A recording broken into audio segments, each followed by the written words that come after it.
А что же для раков является их слепой зоной, то, что мешает их развитию? Раки, они как раз зациклены могут быть на чувственных удовольствиях. Именно в 11 доме, где дом препятствий, у них это экзальтирует Луна. То есть они привязаны к своим чувственным удовольствиям.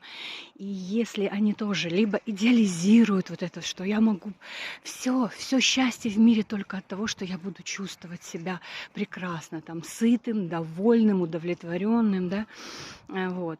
И, конечно, они тоже в итоге разочаруются в этих чувственных удовольствиях, что и происходит практически со всеми раками.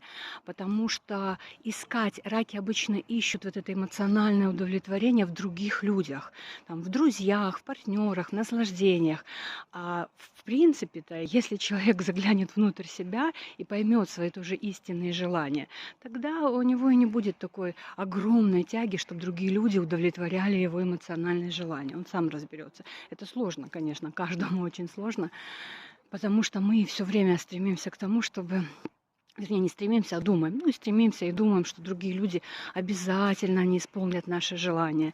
Ну, и я так тоже думала, и иногда так думаю, но прихожу к тому, что, извините, ты только сам должен научиться, во-первых, разбираться в своих желаниях, а во-вторых, эти желания исполнять, если они истинные. Так это и будет настоящее взросление, настоящая любовь к себе.